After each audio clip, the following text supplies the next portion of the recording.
جو بلا سند ذکر کی گئی ہیں اس کے سلسلے میں کچھ لوگوں کا کہنا ہے کہ ان روایتوں میں کچھ کمزوری پائی جاتی ہے، لیکن اس کی شارحین میں سے سب سے بڑے شارح جناب حافظ ابن حجر عسقلانی نے ایک کتاب لکھی جس کا نام ہے تغلیق التعلیق، جو چھپی ہوئی ہے، معتبر ہے۔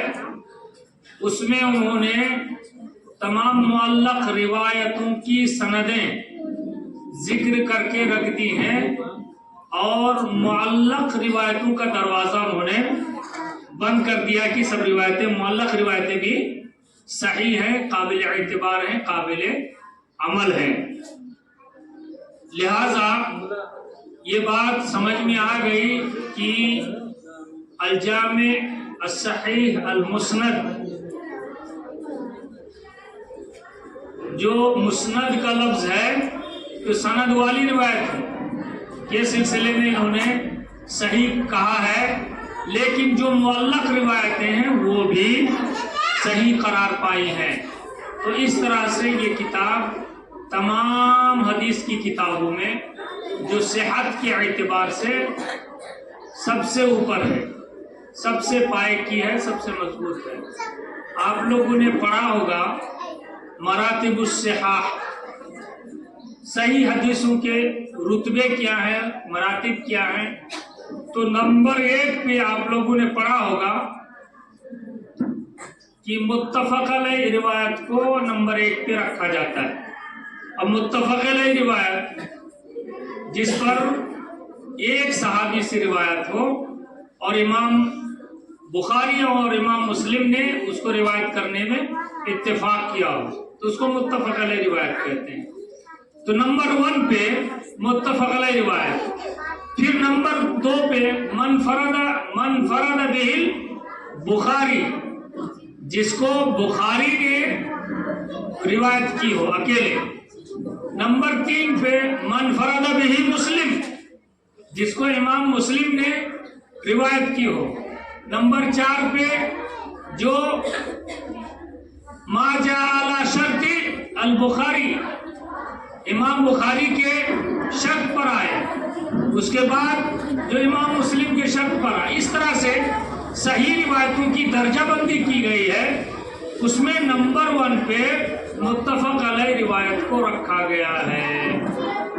اور یہ روایت جو روایت ہمارے سامنے ہے، یہ روایت بھی متفق علیہ ہے، یہ روایت بھی متفق علیہ ہے۔ تو اس کا مطلب کہ صحت کے اعتبار سے یہ روایت بھی درجہ بندی میں صحت کے اعتبار سے پہلے نمبر پر ہے، مراتب الصحاح میں، صحیح روایتوں کے ترتیب دینے میں۔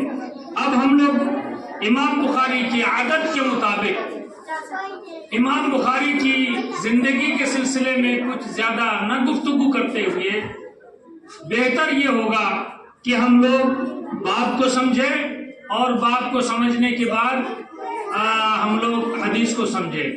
تو یہ باب ہے باب قول اللہ۔ امام بخاری کی سب سے بڑی پہچان یہ ہے کہ اگر ان کو کہا جائے کہ رئیس الفقہاء لہذہ الامہ تو کم نہیں ہوگا، کیونکہ فقہ حدیث سے سمجھنے کے لیے،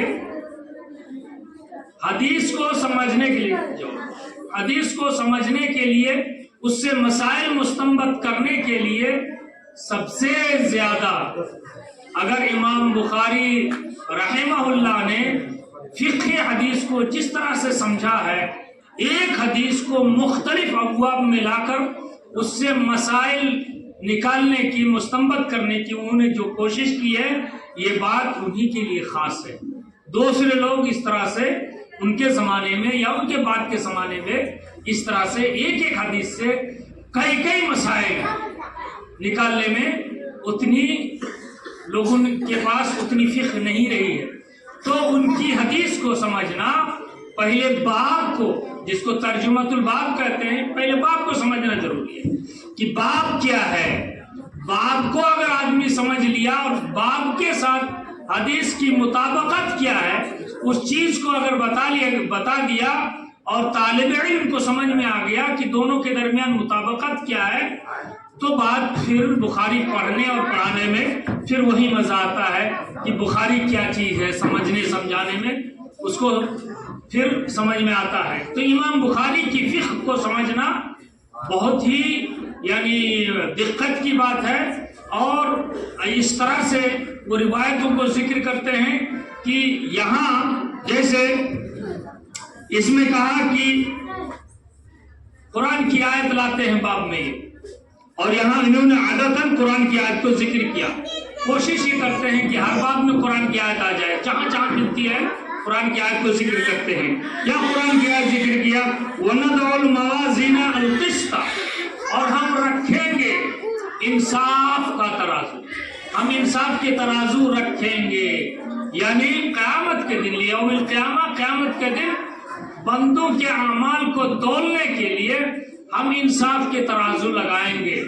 یہاں انصاف کے ترازو کے سلسلے میں گفتگو کرنے سے ہم کو یہ سمجھ میں آتا ہے کہ کچھ لوگ اس امت میں جن کو معتزلہ کہتے ہیں، وہ لوگ سمجھتے ہیں کہ قیامت کے دن ترازو کا جو لفظ استعمال ہوا ہے یہ اللہ تبارک و تعالیٰ کے پاس کوئی کمی نہیں ہے، جس طرح سے چاہے گا عمل کو وزن کر لے گا، اس کے لیے ترازو رکھنے کی کوئی ضرورت نہیں ہے، بلکہ یہ حکماً اللہ نے ترازو کا لفظ لایا ہے۔ تو ان کو رد کرنے کے لیے، ان کے اس عقیدے کو رد کرنے کے لیے امام بخاری نے قرآن کی اس آیت کو پیش کیا، اور بھی دوسری آیتیں ہیں جیسے سورہ قاریہ میں ہے فَأَمَّا مَنْ ثَقُلَتْ مَوَازِينُهُ فَهُوَ فِي عِيشَةٍ رَاضِيَةٍ وَأَمَّا مَنْ خَفَّتْ مَوَازِينُهُ فَأُمُّهُ هَاوِيَةٌ۔ تو وہاں سے جس کے بھی ترازو بھاری ہوں گے، اعمال کے ترازو، وہ جنت میں اچھی زندگی میں ہوں گے، اچھی زندگی میں ہوں گے، خوشگوار زندگی میں، اور جن کے ترازو ہلکے ہوں گے وہ بری زندگی میں ہوں گے۔ تو یہ ترازو کا جو ذکر ہے، اور اس ترازو کی شکل کیا ہوگی؟ آج کل ترازو دکانوں میں، مکانوں میں اور استعمال کرنے کے لیے ترازو کو جو استعمال کیا جا رہا ہے، آج کل الیکٹرانک ترازو آ گیا ہے۔ آپ کے دماغ میں ہے الیکٹرانک ترازو کا، تو ہو سکتا ہے اللہ الیکٹرانک ترازو کی طرح سے ناپ لے، لیکن ایسی بات نہیں ہے، الیکٹرانک ترازو کی طرح سے نہیں ہے، بلکہ نبی کریم صلی اللہ علیہ وسلم کی ایک حدیث جس میں ترازو کے دو پلہ کو ذکر کیا اور کہا نبی کریم صلی اللہ علیہ وسلم نے کہ اللہ تبارک و تعالی اس امت میں ایک بندہ کو جس نے کوئی عمل کیا نہیں ہوگا، اس کے 99 رجسٹر گناہوں کے ہوں گے، اور ہر رجسٹر مد البصر، جب تک نگاہ جائے گی اتنا بڑا رجسٹر ہوگا گناہوں کا۔ وہ آدمی تمام چیزوں سے نا امید ہو چکا ہوگا، اب اس کے لیے ٹھکانہ جہنم ہی ہے۔ وہ اپنے اعمال کو دیکھے گا، اپنے گناہوں کو دیکھے گا، اپنے گناہوں کے ریکارڈ رجسٹر کو دیکھے گا، اس کے بعد وہ پریشان ہوگا۔ اللہ تبارک و تعالیٰ اس سے کہے گا کہ اے میرے بندہ، تم تو یہ سارے گناہ دیکھ رہے ہو، تم نے کوئی نیکی کی ہے یا ہم نے یہ رجسٹر تمہارے لیے ایسے ہی جمع کر دیا، تمہارے گناہوں کے کھاتے کو اس طرح سے بھر دیا؟ کیا تمہارے رب نے تم پر کسی طرح سے ظلم کیا ہے، یہ امید رکھتے ہو؟ تاکہ نہیں، کوئی ظلم نہیں کیا۔ ہمارے ساتھ جو لکھنے والے، ریکارڈ تیار کرنے والے فرشتے، انہوں نے اچھی طرح سے لکھا ہے، جو کچھ بھی لکھا ہے، ہمیں یاد نہیں ہے کہ ہم نے کوئی نیکی کی ہے۔ لیکن اللہ کے رسول صلی اللہ علیہ وسلم کہتے ہیں کہ وہاں اللہ تبارک و تعالیٰ اس بندے سے کہے گا کہ نہیں، ہمارے پاس ایک نیکی ہے جو تم نے خالص دل سے ایک مرتبہ پڑھا تھا، وہ عمل کیا۔ کیا ہے وہ عمل؟ کہا کہ تم نے ایک مرتبہ کہا تھا اشہد ان لا الہ الا اللہ واشہد ان محمد عبدہ ورسولہ، اشہد ان لا الہ الا اللہ واشہد ان محمد عبدہ ورسولہ۔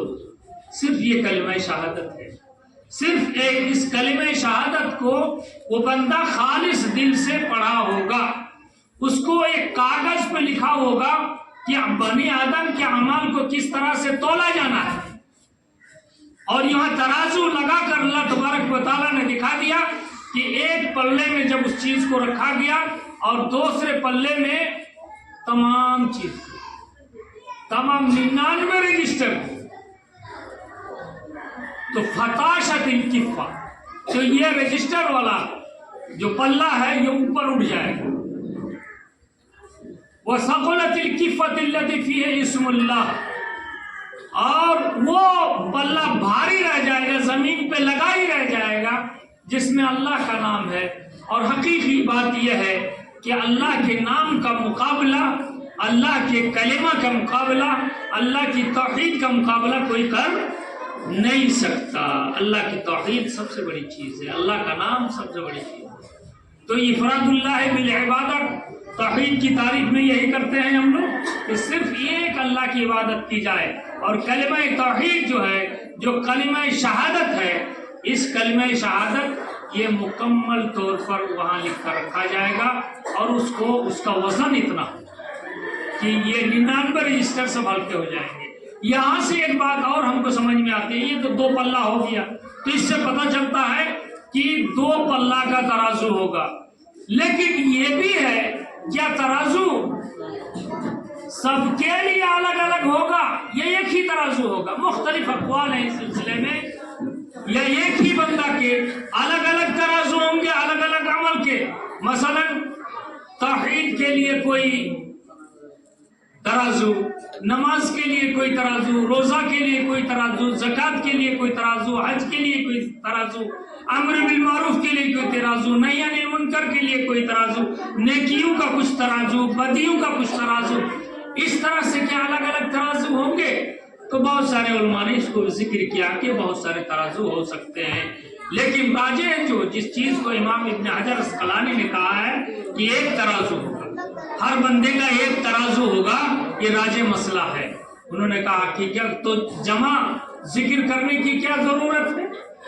تو جمع صرف احتراماً ذکر کیا، ان کا کہنا ہے کہ جمع صرف احتراماً ذکر کیا، اور یہ بھی ایک قول ہے کہ صرف ایک ہی ترازو ہوگا، آخرت میں صرف ایک ہی ترازو ہوگا، اور اللہ تبارک و تعالیٰ کے اندر وہ طاقت ہے کہ ایک لمحے میں سارا حساب کر لے، ایک ہی ترازو میں سارے بندوں کے اعمال کو، اولین سے لے کر آخرین سارے لوگوں کے اعمال کو ایک لمحے میں اس کو وزن کر لے اللہ تبارک و تعالیٰ۔ اللہ کے پاس کسی چیز کی کوئی کمی نہیں ہے، اتنی بڑی دنیا کو، آسمانوں کو، زمینوں کو، ساتوں آسمان کو، سب کچھ کو جب اللہ تبارک و تعالیٰ پیدا کیا ہے تو اس کو وزن کرنے میں کیا فرق پڑتا ہے؟ اللہ سب جانتا ہے، اس کے پاس ساری شکتی ہے۔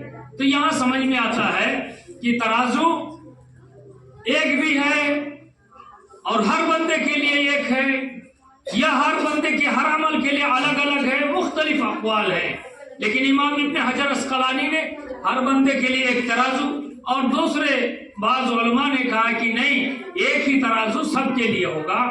تو بہرحال جو بھی مسئلہ ہو وہ آخرت میں اللہ تبارک و تعالیٰ ترازو ضرور لگائے گا اور بندوں کے اعمال کو ناپے گا۔ اب اعمال کس طرح ناپے گا؟ جو حدیث بیان کی گئی ہے اس حدیث کے مطابق سمجھ میں آ گیا کہ اللہ تبارک و تعالیٰ اس کا وزن کتنا کر دے گا، کس طرح سے اس کی حیثیت بنا دے گا، کس طرح سے اس کو ٹھیک ٹھاک کر دے گا اور اس کو ناپے گا۔ تو جو بھی ہو تو اللہ بنی آدم کے اعمال کو تولے گا، ناپے گا۔ اور آگے فرمایا اس بات کی تشریح کرتے ہوئے وَإِنَّ أَعْمَالَ بَنِي آدم، واو عاطفہ بھی ہے اور واو مستانفہ بھی ہے۔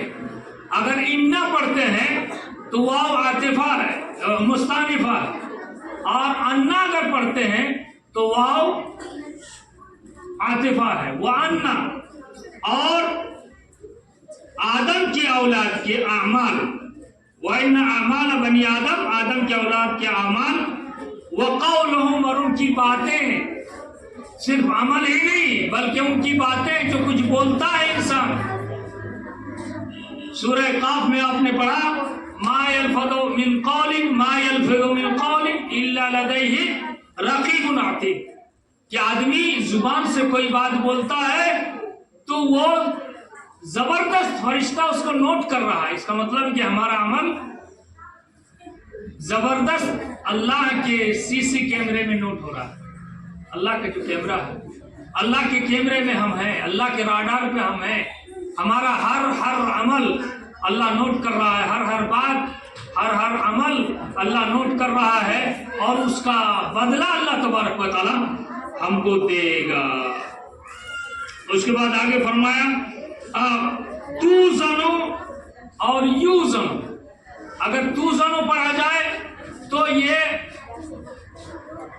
اعمال کی طرف اس کی نسبت ہے، اور یوزنو پڑھا جائے تو قول کی طرف بھی نسبت ہے. سمجھ رہے ہیں؟ تو دونوں اس کو پڑھا جاتا ہے کہ تولے جائیں گے.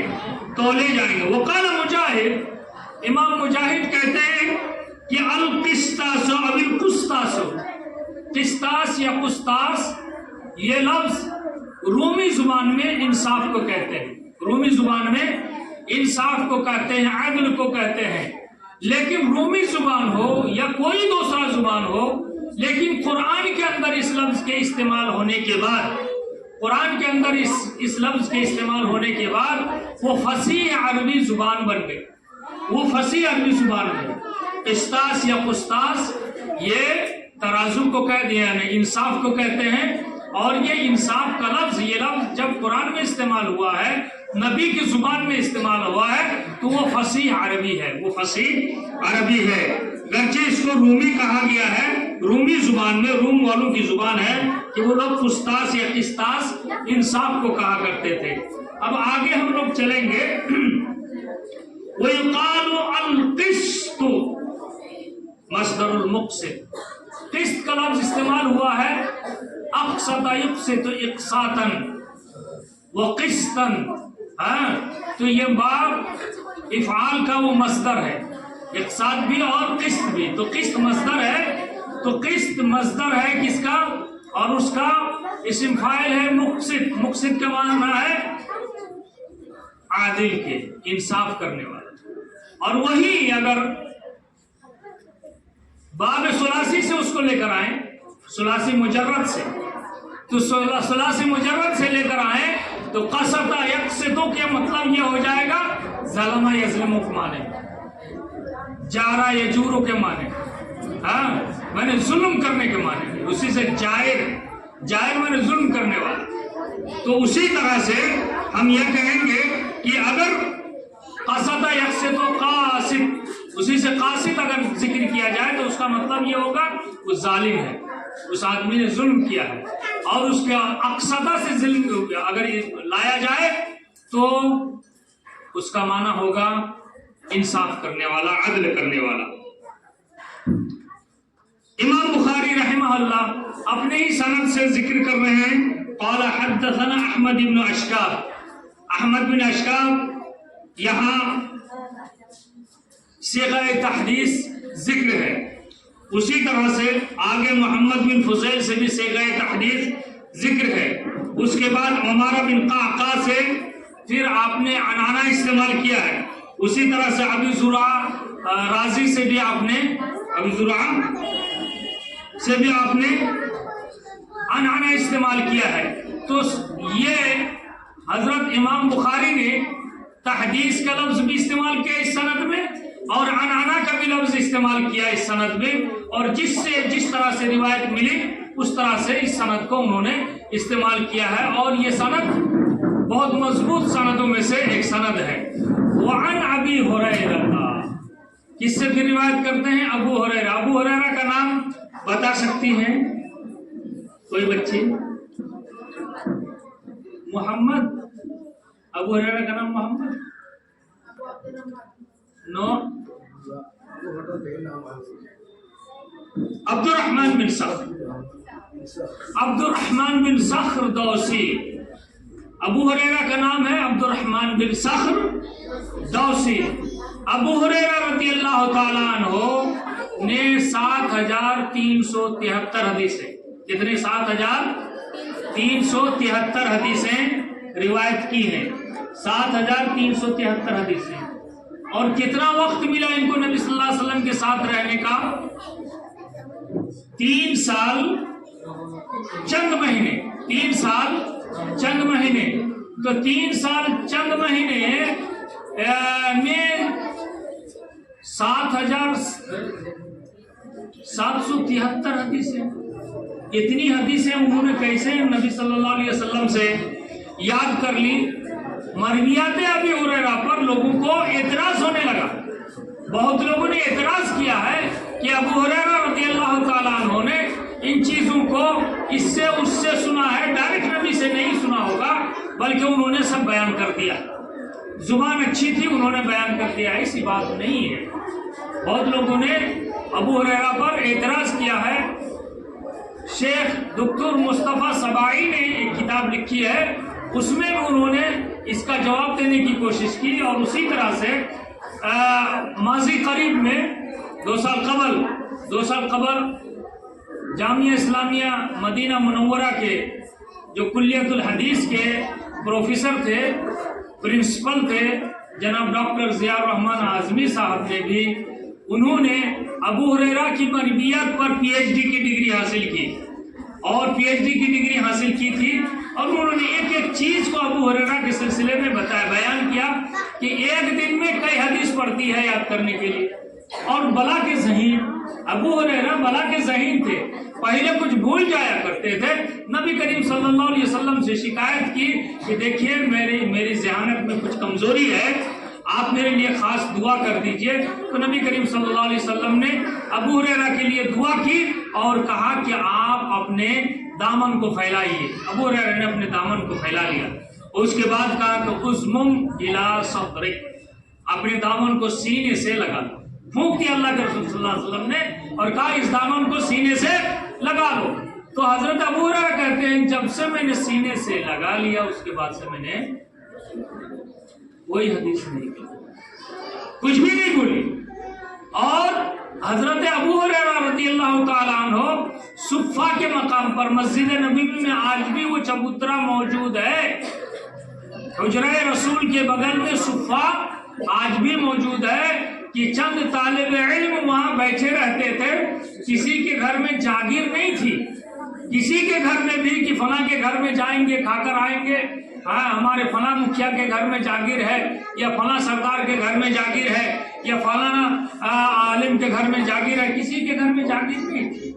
یہ لوگ اسی جگہ پر صرف علم حاصل کرنے کے لیے، نبی سے سیکھنے کے لیے نبی کے مدرسے میں بیٹھے رہتے تھے اور وہیں سیکھتے رہتے تھے.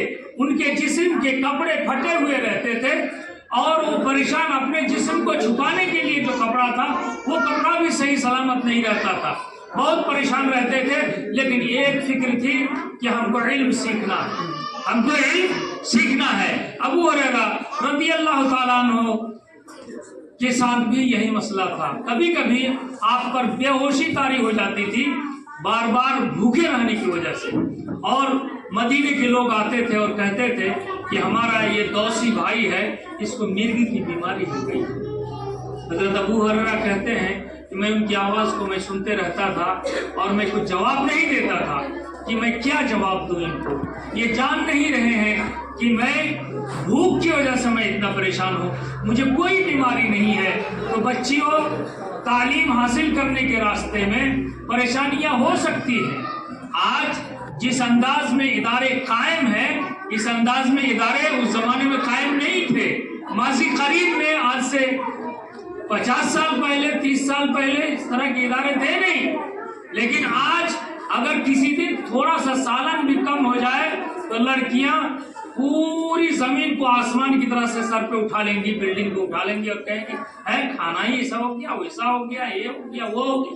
لیکن آپ ابو ہریرہ کے مدرسے میں پڑھنے کے لیے آئے ہیں تو آپ کو سوچنا چاہیے کہ ہمیں کیا کچھ کرنا چاہیے. ابو ہریرہ کی طرح سے صبر و ضبط ہونا چاہیے.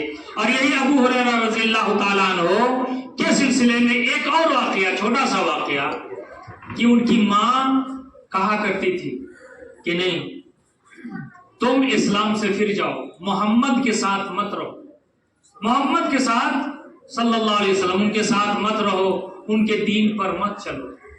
نبی کریم صلی اللہ علیہ وسلم کے پاس ابو ہریرہ آئے. ماں کے لیے دعا کرنا چاہیے، باپ کے لیے دعا کرنا چاہیے. اگر آپ کی دعا کام نہیں آتی ہے تو کسی اور کے ذریعے سے دعا کرانا چاہیے کہ میرے ابا کو اللہ ہدایت دے کہ وہ نماز پڑھیں، صحیح راستے پہ چلیں. یہ ہماری بچیاں جو آج یہاں آئی ہوئی ہیں، پڑھ رہی ہیں، آپ اپنے گھروں کو جائیں تو گھروں میں جا کر اپنی ماں اگر نماز نہیں پڑھتی ہے تو اس کو سمجھائیے، اگر ابا نماز نہیں پڑھتے ہیں تو اس کو سمجھائیے، بتائیے. ہاں، یہاں سے سمجھ میں آتا ہے کہ ابو ہریرہ ماں کو سمجھاتے تھے، لیکن ماں الٹا سمجھاتی تھی. ماں الٹا سمجھاتی تھی کہ نہیں، تم یہ دین چھوڑو، تم یہ دین چھوڑ دو. تو ابو ہریرہ نبی کے پاس آ گئے، کہا کہ نبی صلی اللہ علیہ وسلم میری ماں ہدایت پر نہیں ہے، اس کے لیے ہدایت کے لیے دعا کر دیجئے. تو انہوں نے ہاتھ اٹھایا، دعا کی، اللہم اہد ام ابی ہریرہ، اے اللہ ابو ہریرہ کی ماں کو تو ہدایت دے دے، صحیح راستے پہ لیا. سبحان اللہ. ابو ہریرہ نبی کے دربار سے نکل کے دوڑے چلے جا رہے ہیں گھر، دوڑے چلے جا رہے ہیں. راستے میں کوئی پوچھتا ہے کہ کیا بات ہے، آج تو اس طرح سے آپ کبھی دوڑتے نہیں ہیں، آپ دوڑے جا رہے ہیں، سرپٹ دوڑے جا رہے ہیں، کیا بات ہے؟ کہا کہ نہیں، میں بہت مشغول ہوں، میں بہت مشغول ہوں، میں دیکھنا چاہ رہا ہوں کہ میرے نبی نے میری ماں کے لیے دعا کی ہے، تو میری ماں کے حق میں نبی کی دعا کتنی جلدی قبول ہوتی ہے، میرے پہنچنے میں دیری ہوتی ہے کہ دعا قبول ہونے میں، یہ چیز میں دیکھنا چاہ رہا ہوں، میں دوڑ کے جا رہا ہوں. حضرت ابو ہریرہ پہنچے جب گھر کے دروازے پر، دروازہ اندر سے بند تھا، ماں وہاں غسل کر رہی تھی، ماں غسل کر رہی تھی. اس سے بھی سمجھ میں آ رہا ہے کہ غسل خانہ ہونا چاہیے، گھروں میں غسل خانہ ہونا چاہیے. حضرت ابو ہریرہ نے جب دستک دیا تو ماں نے کہا بیٹا باہر ہی رہو، میں غسل کر رہی ہوں، باہر ہی رہو. باہر ہی کھڑے رہے، انتظار کیا، غسل کر کے تیار تھی. اس کے بعد دروازہ کھولا، دروازہ کھولنے کے بعد پوچھا اماں کیا ہوا؟ کہا کہ میرے دل میں تبدیلی آ گئی، میرے دل میں تبدیلی آ گئی ہے، مجھے محمد کے دربار میں لے چلو صلی اللہ علیہ وسلم. اور وہاں ابو ہریرہ اپنی ماں کو ساتھ لائے اور نبی کریم صلی اللہ علیہ وسلم کے سامنے کلمہ شہادت کا اقرار کیا. تو کہنے کا مقصد یہ ہے کہ آپ کی ماں بھی بگڑ سکتی ہے، بگڑی بھی رہ سکتی ہے، اس کو سدھارنے کے لیے آپ کو رول ادا کرنا ہوگا.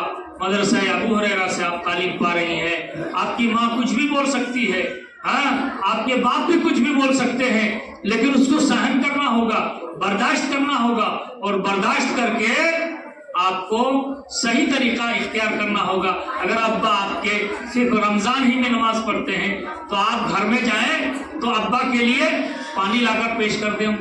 ابا آسان ہو رہی ہے، وضو کر لیجئے، ایک دن دیجئے گا، دوسرے دن دیجئے گا، تیسرے دن ابا کہیں گے نا میری بیٹی آپ کو نمازی بنا کے ہی دم لے گی انشاءاللہ. تو اس طرح سے آپ رول ادا کر سکتے ہیں. تو حضرت ابو ہریرہ رضی اللہ تعالیٰ عنہ، عبد الرحمن بن صخر جن کا نام ہے، اور تمام صحابہ میں سب سے زیادہ حدیثیں انہی کو یاد تھی، اور ان کی روایت کو سب سے اخیر میں حضرت امام بخاری ذکر کر کے یہ بتانا چاہتے ہیں کہ ہم نے بھی ابو ہریرہ کی روایت پر اس کو ختم اس لیے کیا ہے کہ ابو ہریرہ رضی اللہ تعالیٰ عنہ سب سے زیادہ حدیث سے محبت کرنے والے، سب سے زیادہ حدیث سے محبت کرنے والے، سب سے زیادہ حدیثوں کو روایت کرنے والے. سبحان اللہ. اور اگر صرف ابو ہریرہ کی حدیثوں کو شریعت سے نکال دیا جائے تو شریعت کا کپڑا ہو جائے گا. صرف ابو ہریرہ ایک صحابی کی روایت کو، اس وجہ سے کون ایسا باب ہے جس باب میں ابو ہریرہ کی روایت نہیں ہے؟ ہر باب میں، تقریباً ہر باب میں ابو ہریرہ کی کوئی نہ کوئی روایت ملتی ہی ہے. لہذا ابو ہریرہ رضی اللہ تعالیٰ عنہ کی یہ روایت جو نبی کریم صلی اللہ علیہ وسلم سے وہ لوگ روایت کر رہے ہیں، نبی صلی اللہ علیہ وسلم فرماتے ہیں کلمتان، دو کلمہ، حالانکہ دو کلمہ تو نہیں ہے، سبحان اللہ و بحمدہ، کلمہ بول کر کلام مراد لیا گیا، کلمہ بول کر کلام مراد لیا گیا، یا کلمہ بول کر جملہ مراد لیا گیا. آپ اندی کلمہ اہل عرب بولتے ہیں میرے پاس کچھ بات ہے، میں کچھ بات کرنا چاہتا ہوں، عندی عدت کلام، اندی عدت کلمہ، جب کلمہ واحد بول کر بھی جمع استعمال ہوا ہے وہاں، ہاں بہت ساری باتیں ہوتی ہیں تو کلمہ کا لفظ استعمال ہوتا ہے وہاں، تو کلام کے معنی میں، کلمہ کس کے معنی میں ہے؟ کلام کے معنی میں ہے یا جملہ کے معنی میں ہے؟ دو جملے یا دو بات، دو کلام، دو گفتگو بڑی اچھی ہے۔ کلمتان حبیبتان، بڑی پیاری ہے، حبیبتان، دونوں بہت پیارے ہیں، دونوں کلمہ بہت پیارے ہیں۔ یا حبیبتان الی الرحمن، رحمان کی طرف نسبت کی گئی ہے کہ یہ دونوں کلمہ رحمان کو، اللہ تبارک و تعالیٰ کو سب سے زیادہ پیارے ہیں۔ اللہ کا نام کے بعد سب سے دوسرے نمبر پہ جو نام آتا ہے اللہ کا، وہ رحمان ہے۔ اللہ کے کتنے نام ہیں آپ نے پڑھا ہوگا؟ 1 کم 100، 1 کم 100 یعنی 99 نام۔ لیکن حدیث شفاعت میں جو سفارش والی حدیث ہے، شفاعت والی حدیث ہے، اس میں اللہ کے رسول صلی اللہ علیہ وسلم نے استعمال کیا اس لفظ کو کہ اللہ کا کچھ نام ہوگا جو اللہ اس وقت ہم کو بتائے گا، جو اللہ نے اپنے علم میں اس کو محفوظ کر کے رکھا ہے۔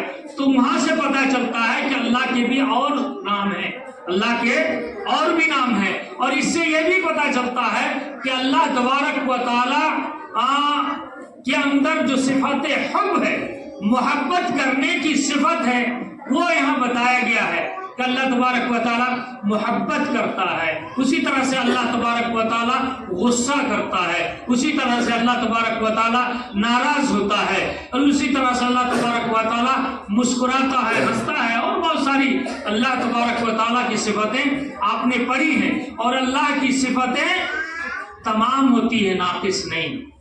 ناقص چیز اللہ کی صفت ہو ہی نہیں سکتی۔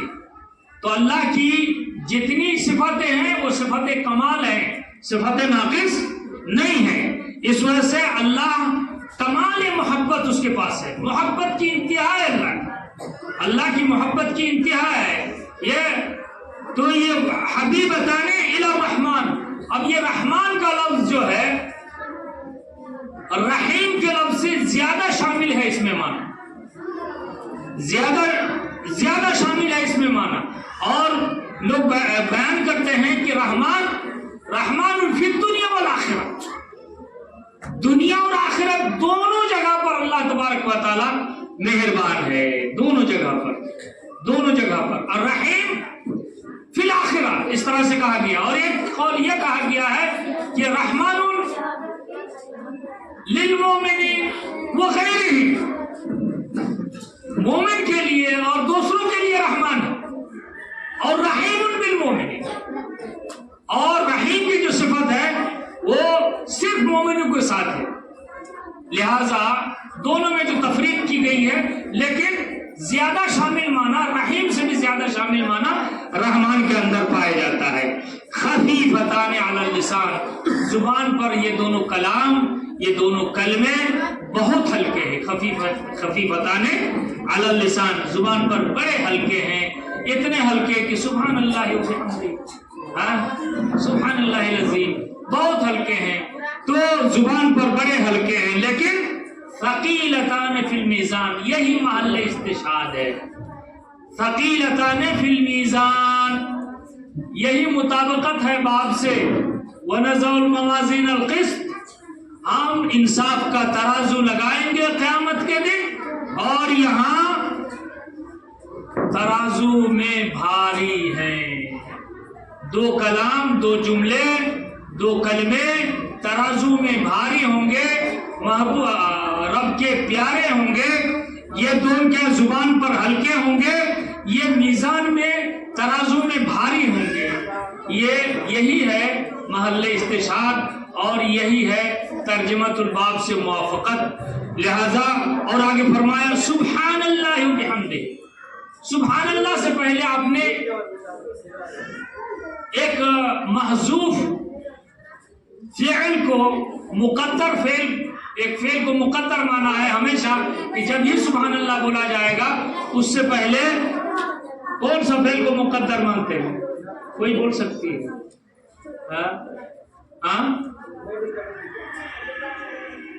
دوبارہ